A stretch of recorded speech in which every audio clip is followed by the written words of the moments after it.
Hello friends, कशा आहात आपण?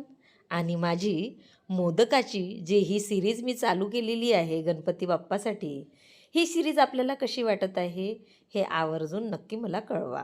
चांगले चांगले कमेंट्स करा आणि असे नवनवीन आपण मोदक शिकूया. आज आहेत बेसनाचे मोदक.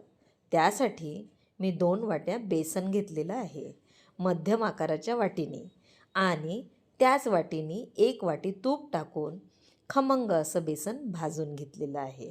आता त्यामध्येच मी मगजबी टाकलेलं आहे, त्यालासुद्धा भाजून घेऊया. दुसरीकडे 4-5 बदाम, 4-5 काजू आणि 4-5 पिस्ते यालासुद्धा क्रश करून घेतलं आणि त्यालासुद्धा छान भाजून घेतलेलं आहे. भाजल्यानंतर याची चव आहाहा काय सुंदर लागते म्हणून सांगू. आता याला आपण थोडासा ट्विस्ट देणार आहोत आणि यामध्ये बेसनाला दाणा पडला पाहिजे म्हणून एका वाटीमध्ये थोडासा फूड कलर घेऊया आणि त्याला आपण या बेसनामध्ये टाकून छान खमंग भाजून घेऊया. म्हणजे बेसनाला छान दाणासुद्धा पडेल आणि मोहनथाल असतो ना, तसेही मोदक लागतील. आता याच्यामध्ये थोडीशी वेलची पूड आणि बेसन जेव्हा गार होईल तेव्हा आपण 1 वाटी पिठी साखर टाकून छान आपण याला मळून घेऊया. आता हे सगळं सारण आपण हाताने एकजीव करायचं असतं.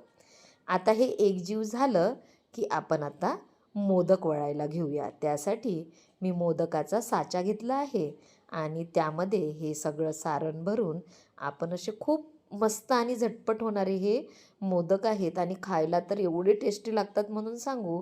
जेव्हा मी हे काल बनवलेत ना, तर बघता बघता सगळे संपले.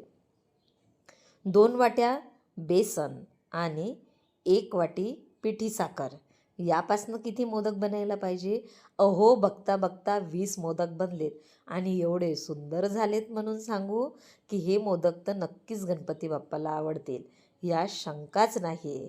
दोन्ही दोन्ही हातात गणपती बाप्पाच्या हे मोदक असतील आणि आपल्याला त्यांचा आशीर्वाद मिळाल्याशिवाय राहणार नाही. चला तर मग अशा प्रकारे आज आपण बेसनाचे सोप्या पद्धतीने मोहनथालसारखे असे मोदक बनवूया. बघा कसे सुंदर आणि झटपट होतात ते. चला तर मग बाय माझ्या सुंदर मैत्रिणींनो.